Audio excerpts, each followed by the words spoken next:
Hey guys, Malul here. After watching and analyzing over 100 real-life scenarios caught on tape, we decided to go over all those videos, analyze them, and find for you the 8 most common scenarios in a street fight. We came to the conclusion that if you're gonna learn and master all those 8 scenarios, you have a high chance to be able to defend yourself in a real street fight.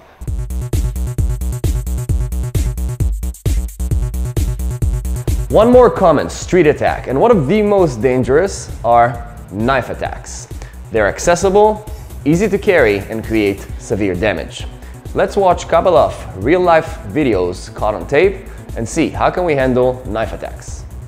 Here we have a scenario from Israel when a woman is pulling out a knife from her bag and attacking a security guard. Another scenario happening in a room full of people when an attacker is getting into the room and starts stabbing the person towards the stomach till he falls to the ground, and then stab him towards the back. You can see many people in the room. Unfortunately, does not interrupt. Here we have another scenario in Israel when a terrorist pulls out a knife and tries to stab a couple of soldiers here. In a store, when the attacker gets into the store and perform an upper stab towards the upper body till the person falls to the ground. You can see how they're struggling. So here we have a known scenario in Israel that happened in a supermarket when a terrorist comes from the back and surprises the person with an upper stab. Multiple stabs, hard images to watch. Knife stabs. We can divide them to 3 parts. Let's start from the first one, an upper stab that goes towards the upper body, chest area.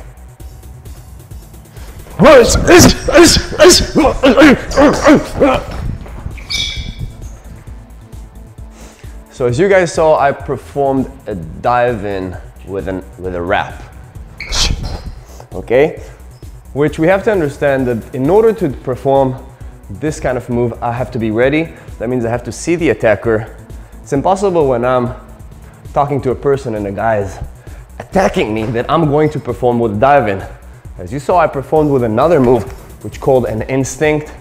So we have to understand that first of all, if I am ready for the guy, the best thing to do is to actually dive in.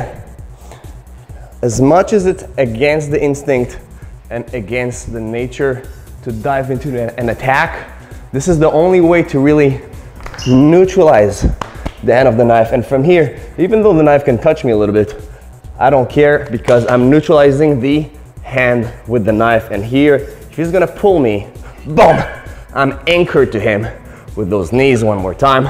You can try to pull and I will go with a couple of knees, elbows, hammers, boom, till the knife will be on the ground and I'm gonna push the attacker.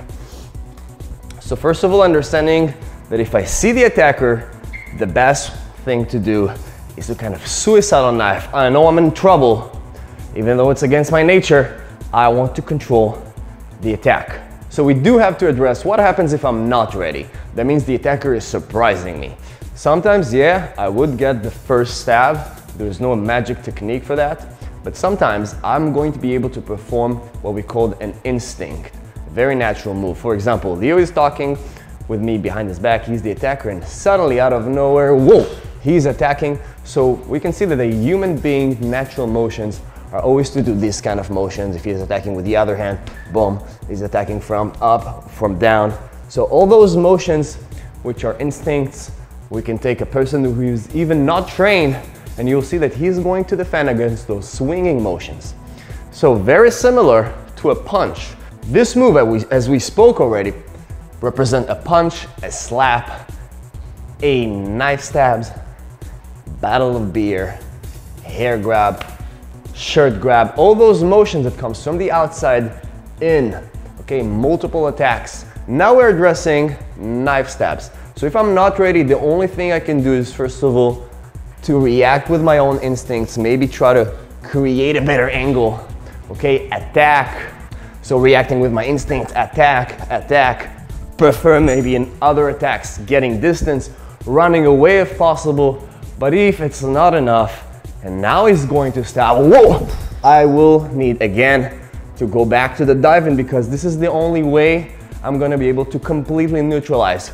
Only defending and attacking is okay, but he still has the knife. I'm gonna perform it again and again. If I'm in a closed room here, the attacker under adrenaline, I cannot 100% count on those punches, on those attacks to neutralize a person who is motivated with a knife. So we talked about knife stabs that comes from up all the way towards the upper body. We spoke about that if I'm able to see the attack, I want to dive in, and sometimes I'm going to be surprised. It's two different scenarios. Being surprised, I'm always gonna have to react with my own instinct. And maybe the second punch, I'm gonna be able to dive in and control the hand of the knife. Next episode, what we're gonna be addressing is more scenarios that comes an attack with a knife from the back, out of nowhere, when I'm really not able to see the attacker, and another stab that comes from down towards the stomach area, lower body. We're gonna have to learn how to address this one. Stay tuned, see you. Thank you guys for joining our Krav Maga class. You guys can stay tuned and check out our Facebook and YouTube page and learn more Krav Maga tips and lessons. Thank you.